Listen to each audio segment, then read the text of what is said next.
at this divine chapel at Mount Stewart in the Isle of Bute, and I'm with a very eminent gynecologist and leader of the UK womb transplant team, Dr. Richard Smith. Dr. Richard is a very interesting man. He's a healer, a pilgrim, a seeker of knowledge. Richard, thank you so much for being on the program. Thank you very much. No, most kind. Thank you. Now, Richard, I'd like to ask you a question. Sir William Osler said, the good physician treats the disease. The great physician treats the patient who has the disease. Yeah. Now, Richard, I ask you this. What is your diagnosis of this statement? I'd say it's extremely accurate. It's a very interesting starting question, actually, because we have to look after, it's not just a case of the disease, it is the whole patient. And not to sound trite, but that's mind, body, and spirit, soul, however you want to regard that. So I think that's a very interesting opening question. Thank you. But not every physician takes that approach. But it is clear reading about you, Richard, that that's the way you look at your patients. Tell us a little bit more about how you get to treating the individual, the patient, rather than just the disease. Fascinating. So to me, it's that very old-fashioned thing which you need to take a proper history, and a proper history will take you in with a new patient 20 to 30 minutes. Then you examine the patient, then you order the tests. And if we've fallen into a real problem in modern day medicine, we have a tendency to think about the tests before we think about the patient. And if you don't take the history, you don't push the thing in the right direction. Richard, what I was really referring to is your interest in alternative therapies and how you apply those to your patients. I think taking a history is but one thing leads to the other. Yes. So my whole thing really is about the synthesis of completely modern, up-to-date medical practice, physicianly practice, surgeon practice. But then once you've taken a proper history and you've got to know the patient, then you can have a much better chance of helping the patient in the direction of the appropriate alternative therapies.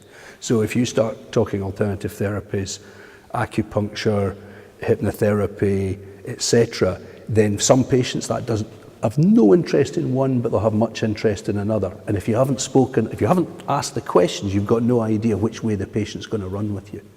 And I mean, the same thing applies, that very difficult area to get into these days, where you'd start talking about psychology versus religion versus spirituality, and how do you get into that with a patient without causing offence.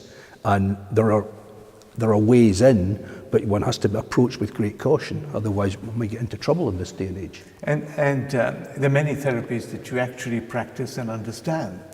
Some of those you just mentioned. Yeah. But what particularly takes my interest, and perhaps the viewers, is hypnotherapy. Okay. I think hypnotherapy has been hijacked by the stage performer. I would agree there. However, you bring it back to the patient. Yeah, absolutely. Do you want to say how do you use that tool? So I used to run a hypnotherapy clinic myself many, many years ago. It's one of those things, you become a consultant, life gets busier and busier, and hypnotizing people is a lengthy process. So these days there's a great friend, Sean Hammond, and Sean is the hypnotherapist who I refer to all the time. And the nub of this is to teach people how to self-hypnotize. Now, back in the day, talking 35 years ago, there was a fellow in Glasgow, Robert Halpern, who had a fantastic show. I went to his show all those years ago, and various of our year ended up on the stage, all very entertaining, but completely hijacking the medical uses.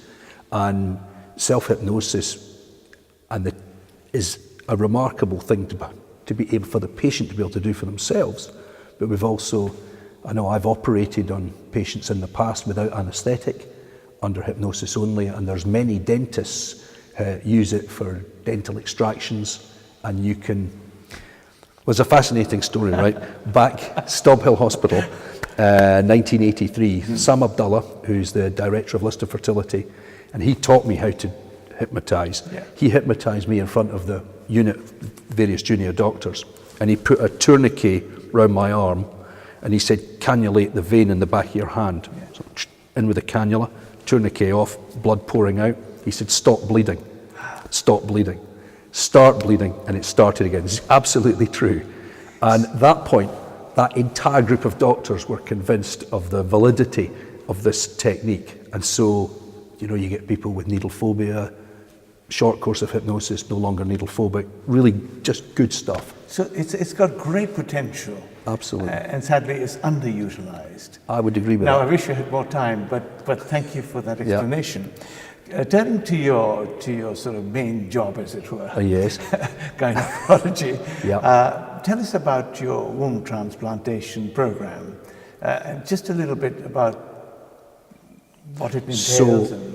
So I think, the background to this is that there are approximately 50,000 women in the United Kingdom who have absolute uterine factor infertility. So they either don't have a uterus, many of them born without, or they've lost their uterus through surgery, or they have a uterus but which is non-functional. And to date, the options for those women were either that they could adopt or they could go through surrogacy. And surrogacy is not appropriate for certain religions. So if you're Muslim, Orthodox Jew, you can't do surrogacy, and it's illegal in many countries. So in comes the idea to transplant a uterus. And at the moment, we've been approached by many hundreds of women who are interested, and we're about to start our program, which is a combination of live donor and brain dead heart beating donors, and we should be starting in the autumn now. And we're planning to do 10 of the brain dead donors and 5 live donors. I want to wish you every success. It's That's an very important kind. thing. Very I kind. think you mentioned in one of your books, one of your many books. You mentioned in The Journey, you said, I believe that women want more than anything else is to feel like a complete woman. Correct. Who is able to potentially carry a baby. You even go on to say that a mother would give up her life for the opportunity to carry a baby. And now this is a huge drive. It's really interesting because I used to work at Chelsea and Westminster, so we saw all the patients from the Royal Brompton Hospital. And there are women with congenital abnormalities in the heart who are told that if they fall pregnant, they have a 20% or a 50% chance of dying in pregnancy, and they will still go forward and have babies. And the stats are the stats. So the drive to have a baby is enormous. But I think, the womb transplant thing, there's a step beyond that. Although the absolute goal of the program is to allow women to have a baby, the subsidiary part of this, and what so many women have said to me, is that they do not feel whole without their uterus, and that if they could have a uterus, they would feel whole again. Yeah. What an amazing opportunity it would be once this program is in progress. Richard, there's a Buddhist saying, life is short, master the art of living rather than the fear of dying. Now, I make this quote in the context of what you have said, which is that on a diagnosis of cancer and when women survive, often it is that they lead a better life. Absolutely. Now, tell us a bit more of your observation of this phenomena. So, it's interesting. I had it was a scary evening. So I turned up at Charing Cross Cancer Patients Association to give a talk on doctor-patient communication. And there were 55 people in the room, all of whom had either got cancer or they'd had it. And there were no audiovisual props, so there was there was a flip chart, and I turned up with my with my computer with the slides, all useless. So off we go. And the first part of the talk, they listened very politely, and then we got to this bit where I said, I'm now going to talk about something which I'm not really allowed to talk about, which is the interaction of psychology, religion, spirituality, and I don't want to cause any offence. And please, if you hang on in there with me, we'll come through this bit without, I hope, causing offence. And the audience erupted. They really erupted. There was one woman, she shouted, you and your bloody nurses, you won't let us talk about this. This is what we want to talk about. And at the end of that meeting, there were a number of people came forward and said, in fact, their cancer diagnosis had been a terribly positive thing because it had made them realise, which is the big lesson we all have to try and learn, to live in the here and now. Not to live in the past and not to live in the future, but to live in the moment of now. So when a human being is looking at the precipice of life, I think there's a realization that they need to live. Yeah. That's really what you're saying. Yeah, I would agree with that entirely. It's quite a paradox. Yes, no, absolutely. Absolutely. Now, Richard, there is also, when somebody is diagnosed, there must be a why me moment for a patient. How do you approach that? So I have to say that there are two models which I tend to use, and one is that Elizabeth Kubler-Ross was a palliative care physician in the United States who wrote a book in the 1950s where she codified a grief response into DABDA: denial, anger, bewilderment or bargaining, and then D, depression, and then finally there was acceptance, and some people have added an H, with hope. Now, there was a whole generation of counsellors took that as a linear process, but that is not how it is. And my great friend, Reverend Gary Bradley, who's the Vicar of Little Venice and also founded the Westminster... Very charming man, by the way. Very charming, yes, he is. A great friend. And Gary founded the Westminster Bereavement Association, and he's got a different model, which is a landscape of grief. So in your house, I'm sure there are pictures on the walls, there certainly are in mine, and when you bought a picture and you put it on the wall, there were some things that came out of the picture at you which made you buy it. And as the weeks go by and you go past the picture, if the picture's any use, other things will come out. And then there's a point the picture becomes wallpaper. Well, those first four emotions, denial, anger, bewilderment, depression, tend to be the random things coming out of the picture. And when you get beyond that initial diagnostic stage and the treatment phase, that's when the acceptance hope comes in. And I mean, to me, one of the really fascinating things is that, ironically, at the point where you tell somebody that they've got a cancer and here's what we're going to do to sort it out, and that may be surgery and chemotherapy, radiotherapy, the patient's terribly focused and the emotional response often doesn't kick in until the treatment's all finished. So it's at the 3-month or the 6 weeks post-treatment visit when we go to the patient, everything's fine, you can go away now, you come back and see us in 3 months and we see how we get on. And the patient walks out and goes, what has happened? Whole life's changed. And that's the point where it really, often people have the big wobble. And it's so important that they know that that big wobble is a normal wobble to have. And that's to me one of the really most important bits. What do you do to make that acceptance happen? So the mere fact we're having the discussion around the emotional response, and then the move on to, and we touched on it earlier, what complementary therapies are suitable, and it may be it may not be a therapy, but it may be hypnosis. It may be, I remember a young Irish woman, and I put forward that Venn diagram of religion, spirituality, psychology, the three circles. And I said, do any of these appeal to you? And she said, oh yes. She said, Richard, she said, I'm a pretty spiritual person. She said, my brother's a priest. And she said, I'm right into my religion. And she said, I'm already seeing a psychologist. Gotcha. And that woman, you knew that she grasped the whole thing she was on it. And that's somebody who, we haven't gone to this, but to me, there's a bimodal distribution. So most things in life are on a standard distribution curve. Yeah. But the response to cancer seems to be much more bimodal. So there's the cup half empty and the cup half full. And the cup half full are the folk who are rapidly get into living it in the here and now. The cup half empties are those that sadly waste the time they've got in fear of the recurrence of their disease. Which is what Buddha said. Yes, it is exactly fear right to of that. dying rather than the Yes. art of living. Yes. That's why I think what you're doing, and as I observe it, the alternative approaches and the different dimensions you bring to your patient's care is more important. Sorry, of course surgery is important, but actually it is living which is more important than the surgery. Correct. Now, let's talk about Richard the Man. It's worrying for us. Because Richard the Man comes from a great man. Your father was a QC, a sheriff, a judge. Yep. And your mother, who I had the great pleasure of meeting, a theologist.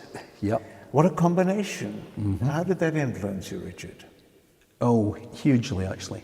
I mean, my father was unique for many years in Scotland in terms of both the Scottish Bar and the Scottish judiciary as the only non-private, or in England would be called public school educated member of the bench.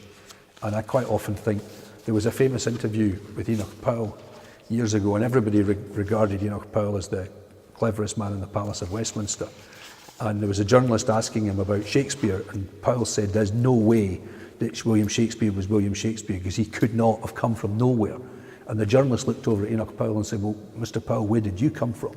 And of course, Powell came as the youngest professor of classics, etc.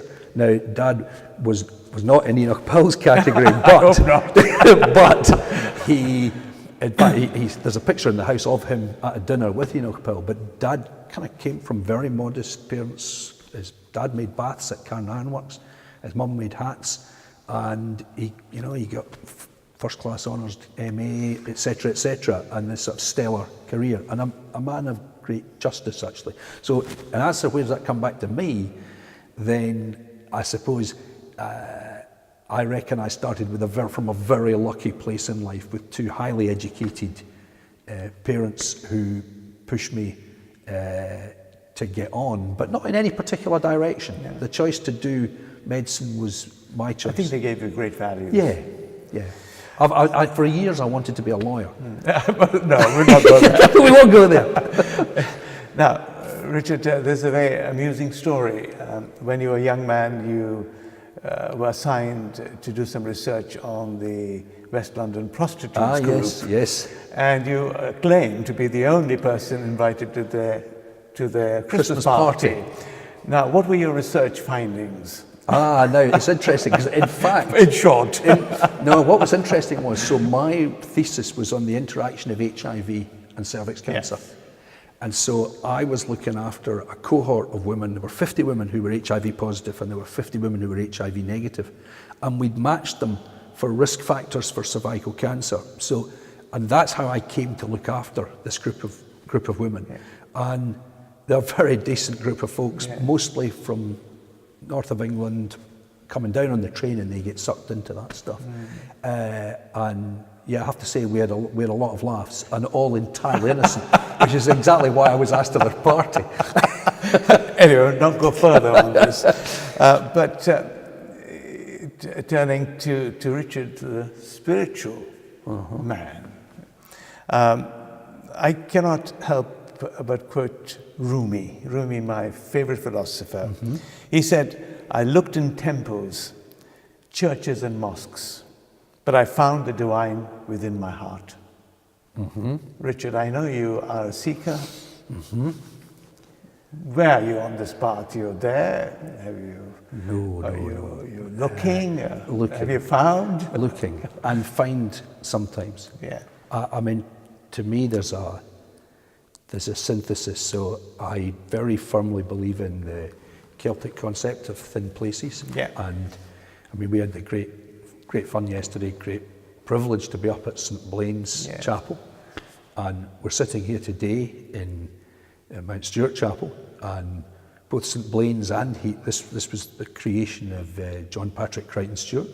And in fact, I had no idea until a few months ago, and I saw a photo of him supervising the building works at St Blaine's Chapel where we were yesterday. And there's no doubt in my mind that Bute is a thin place. Probably Scotland's thinnest place is Iona. And as you know, and I know that you go to Assisi, and I've certainly been there, Jerusalem is another beautiful place. Beautiful place, yeah. And so one gets a sense. I'm also, and this actually goes back to the hypnotherapy stuff we were talking about before. So Sean Hammond does self-hypnosis. I do self-hypnosis. We hypnotise patients. But there's also repetitive chant, which you can do. It crosses all religions and it crosses those that are non-religious as well. And that if you do chant, you end up in a different place in your head from being hypnotised. There's similarities, but they're not quite the same. They're not the same. They're not the same. And it's a different place you're going into. It is, and actually, you talked about the heart. I think that chant takes you to the heart. And the fascinating thing was there was a drinks party, the Caledonian Club of all places, a good Scottish place in London. Where we conceived this idea of exactly right. Of sitting here and talking. That's exactly right. Yeah. And Sean and I were talking when the physician, Tony Yardley-Jones, came over, and he said, I don't mean to listen in, guys, but he said, I've got a device, and it's called heart math, and you put it on your finger, and it measures the beat-to-beat variability of your heart. And what you can see if you put this on somebody who's chanting or has reached the moment of, I'd say, centering into the heart, is a sinusoidal heart pattern, which is when one feels appreciation. And that appreciation can be for a beautiful view, and certainly, I mean, last night when we walked down and looked over at the sun setting behind the Mull of Kintyre, that was I'm sure there was good sinusoidal pattern in our hearts. So really, I think when Rumi says, I found the divine within my heart, I think you make a good medical observation, which is, I know that spirituality cannot be explained by medical science. Nevertheless, you say that neuroscientific findings have revealed that the neural networks of both heart and brain generally signals that impact and influence each other's functions. Of course, generally we believed, anyway, as far as I knew, is that only the brain had that function of emotion. I think you are trying to introduce that actually the heart has a function of emotion, which... Absolutely right. Yeah. Really, I think it's quite interesting because it's the kind of Descartesian idea that everything's coming from top down. But I mean, the ancients and people in medieval times had no doubt that there was stuff coming from here up. Yeah. And actually, medical knowledge is absolutely that way. I mean, there's connections, there's electromagnetic, there's neurological, etc. And so it is a two-way process. And of course, we all say we feel something in the heart, and we feel something in the gut. And actually, to a degree, we do. I think that's the top-down view is not actually quite right. But from a spiritual perspective, of course, the heart is a place where the spiritual activity takes place. In many ways, you try and explain that through medical. Well, it's one of the difficult things I think for folk like me is that we're always looking for scientific explanation of that which we're experiencing, and that's part of seeking as a scientist as well as seeking spiritually. Truth to tell. Now, you describe spirituality as to experience a sense of the transcendental, independent of religion. Now, this is very difficult to explain, but do you want to attempt to say what this spiritual feeling is?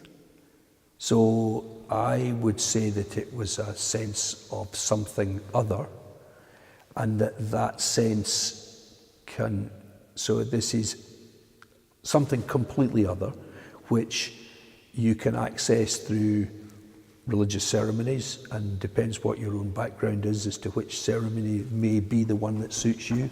But it's also something which you can have no religion and still potentially have a sense of. And I mean, there's a I don't know what Einstein's religious views were at all, but he certainly talked about that sense of something other. And I think it's within us all. We do live in an environment and an era where actually it's often denied, and we're told these thoughts are not for real, and these feelings, but they are for real. If you're experiencing them, they're for real. So really, what you're trying to explain, if I may say so, is that it's an esoteric experience and very Yes. difficult to describe. Correct. Is that correct? Correct. Which is why I'm not describing it anymore. But you go on then to say that there are places which are more, I mean, of course it's within your heart or your feelings, but you even said that you travel to places, Yeah. you call them thin places, Yeah. like the ones we visited yesterday, Yeah. where it's easier to access this divine feeling. What is this phenomena you're talking about? I'm not sure. So I think that in some of those places, so if you go to the tomb of St. Francis in Assisi, Yes. in the basement of that cathedral, Yeah. there are hundreds of people in there worshipping. You go to Jerusalem, there's millions of people Yeah. from the three Abrahamic religions focus on Jerusalem and have been going there for thousands of years. Now, the Jungian theory would be this is something to do with the collective subconscious, and that's it. What's your theory? I think it can't be just that, because in fact the thin place that we were in yesterday, there's nothing there at all to talk of. So it's clearly not the fact of, it's not thousands and thousands of people, but it may be the type of people who, I don't know, who were there. And we've talked before about Rupert Sheldrake. Yes. And his morphic resonance theories, which are interesting. And Sheldrake's had a very tough time for some of the stuff he's said. Yeah. But this is again this stuff which is out of time and space. And fascinatingly, the one group of people who are actually bioscientists don't really like this stuff, but there's quite a lot of physicists who are getting interested. And have you, do you think it's a source of energy that you pick up either from a I place? think it's a huge energy, yes. Yeah. Well, I know you talk about collective, but actually you're talking about a place energy too. Yeah, and you see, one of the things, and we talked about this before, is that some of these places, they do make you, well, not some of them, they all have a capacity to make you smile. And one of the fascinating things about Iona is you look at all the people standing, usually in the rain, on the ferry side, on the mall side, and looking down like this. By the time they're halfway across to Iona, suddenly everybody starts smiling at each other. And I have no idea what's going on there, but it's for real. You can see it. And I know there was one guy said to me, he said, I love coming here. He said, because I always spend my whole time here smiling. And that's magical. Do you know, I think it's a lovely place to end this conversation. We've reached the thin part of our interview time. Okay. But Richard, you have lighted up this place, and I thank you for being on the program and sharing your knowledge with us. Thank you very Richard. much. Thank you. Oh, great Thank you. pleasure.